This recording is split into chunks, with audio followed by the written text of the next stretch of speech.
Pues estamos contentos celebrando a Fernando del Paso, pero también celebrando el trabajo que ha hecho Canal 22 en estos casi 22 años, porque todo esto que estamos compartiendo con ustedes es algo de lo que una pequeña parte de lo que hemos hecho aquí en Noticias 22 en todo este tiempo. Por eso tenemos la posibilidad de entregarles a Fernando del Paso, uno de los importantes escritores mexicanos en diferentes épocas, en diferentes etapas, diferentes entrevistas, y eso, por supuesto, que nos enriquece mucho poder hablar con él, sobre él y a partir de él. Y vamos a continuar en estos 80 años de Fernando del Paso.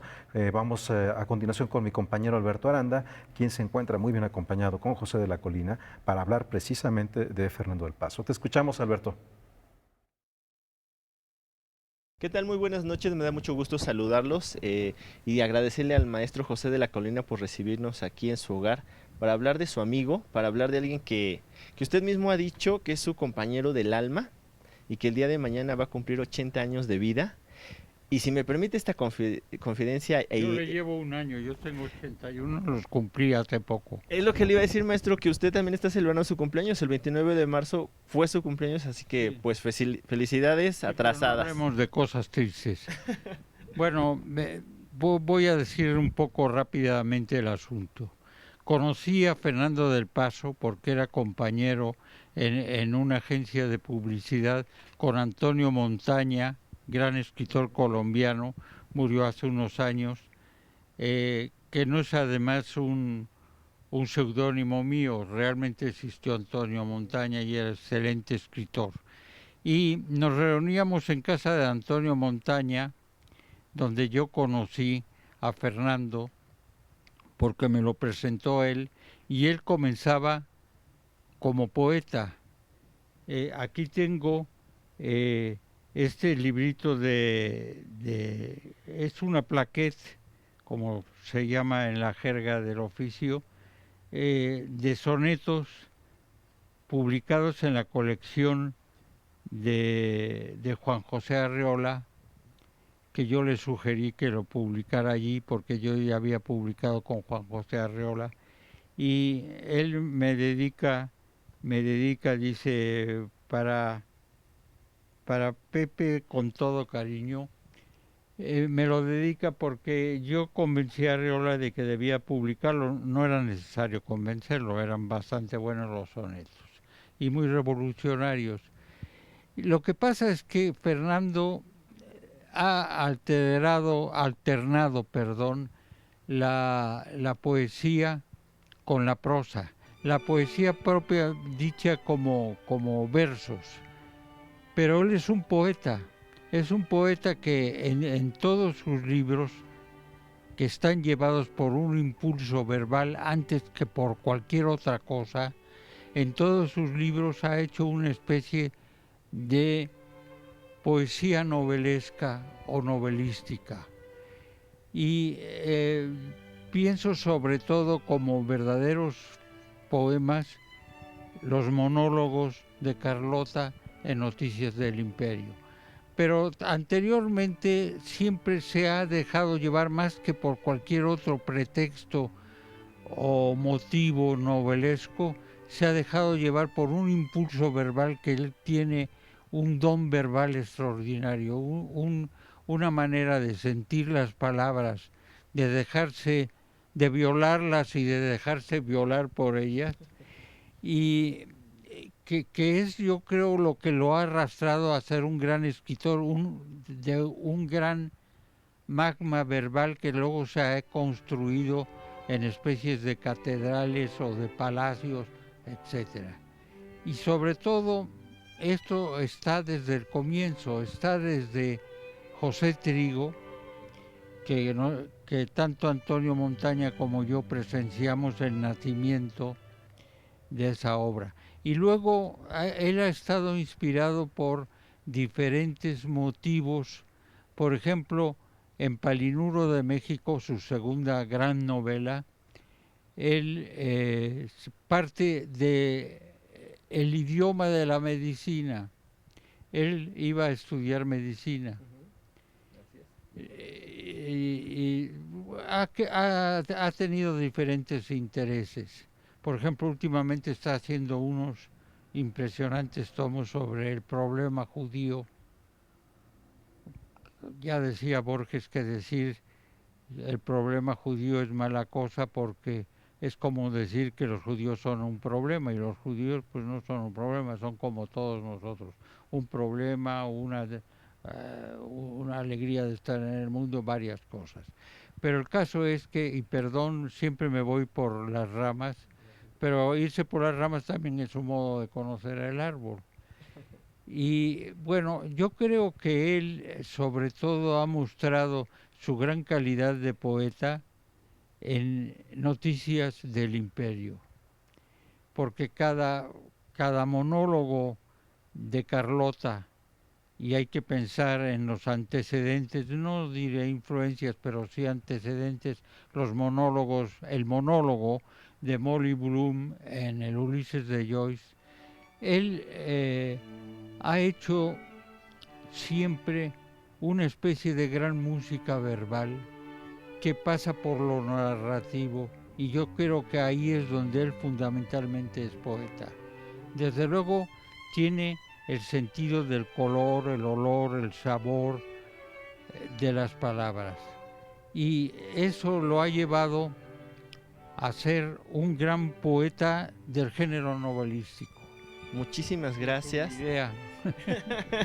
Muchísimas gracias, maestro. Nos vemos el 19 de abril en el Palacio de Bellas Artes. Espero poder ir entonces, porque yo tengo un problema de salud de mi esposa y un poco mía también, que me obliga a quedarme en la casa. Por eso yo no fui al estudio ni nada de ello. Espero que para el 19 de abril sí pueda estar allí. Perfecto, maestro. Pues muchísimas gracias por recibirnos, gracias por compartir estos momentos del amigo Fernando del Paso, del colega, del compañero del alma, como usted lo ha calificado en algunos escritos. Un verso de un poema de Miguel Hernández, que a las aladas almas de las rosas del almendro de nata te requiero, que tenemos que hablar de muchas cosas, compañero del alma, compañero. Se lo dedica a un amigo muerto, pero yo se lo dedico como si fuera mío a mi amigo Fernando del Paso. Maestro, muchas gracias. Gracias por recibirnos. Que está muy vivo y que nos dure muchos años, al igual que usted. Regresamos al estudio de Canal 22. Buenas noches. Bueno, pues ahí está. Ahí está. Y a propósito de los amores y las relaciones tan carnales con la literatura, habría que recordar esta famosa frase de Gabriel Said a propósito de cuando la literatura tiene muchos amantes, pero no siempre bien correspondidos. Y en el caso del Maestro del Paso, ha sido en 3 novelas que son canónicas, especialmente, a lo mejor podemos tener una predilecta, como puede ser el caso de Palinuro, como puede ser el caso de Noticias del Imperio, o quizá José Trigo. Sin embargo, pensar que de pronto tu producción novelística, o como decía el maestro José de la Colina, como poeta de la novelística, pueda dar para que alimente la tradición, para que se siga reeditando, es cuando verdaderamente te das cuenta que hacer estas apuestas de buscar la obra maestra valen la pena, ¿no? Como en el caso de este autor fundacional que es Fernando del Paso, que obviamente no es un autor comercial, no es un autor súper leído, y sin embargo son estos autores que se clasifican como long sellers, ¿no? Que no son de un impacto inmediato, pero que para la tradición de la novela o de la poética novelística, para seguir con el asunto del maestro, son referentes. Yo me pregunto si son padres fundacionales, si ¿no? Cortázar habrá leído José Trigo. Sí, tengo entendido que sí. Porque pues esta propuesta digamos, alternativa de lectura que está presente muy en Rayuela, claro en Rayuela, y que a lo mejor la gente pensara fue el primero que lo hizo. Bueno, por supuesto que no fue el primero, ¿no? Ahora habría que pensar que José lo tiene José Trigo. Se publica 3 años después. Ahí quizá más bien si Fernando del Paso leyó en un primer momento Yo Rayuela. pensé que había sido que la publicación primera era de No, en José 63 fue Rayuela y en 66 fue José Trigo. Pero de cualquier manera, más bien de lo que estarías hablando es de una suerte de apuesta generacional, de algo que está allí como, además, una de los imperativos de lo que es la tradición literaria, que es esta serie de rupturas a través de propuestas formales, de propuestas que tienen que ver con la esencia misma de esta poiesis, de esta creación en el terreno novelístico y en el que finalmente se inscribe este concepto de la poética de la novela, no solamente porque sea poética en sí, sino por toda esta capacidad de creación, especialmente en el imaginario, especialmente en esta fabulación de mundos, pero a través de la palabra. Pues emocionante esto, poder escucharte, Ana, en este contexto de los 80 años de Fernando del Paso. No, pues muchas gracias, Ana, a ustedes por habernos acompañado. Gracias. Nos vamos a una pausa, volvemos enseguida.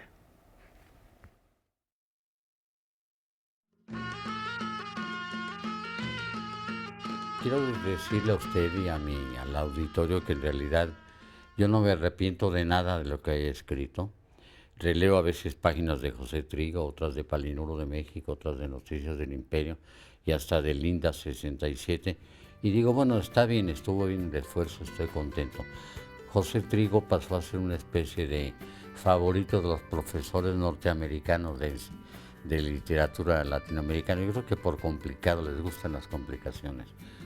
Y bueno, pues ahí están mis otras 2 novelas. Palinuro es la que más quiero porque tiene un contenido autobiográfico muy grande, pero ojo, es un contenido autobiográfico entremezclado completamente con la ficción, recreado, de modo que casi soy yo la única persona, o quizás mi hermana, alguien muy cercano, que pueda descubrir entre los personajes compuestos aquellos personajes de mi infancia, ¿no?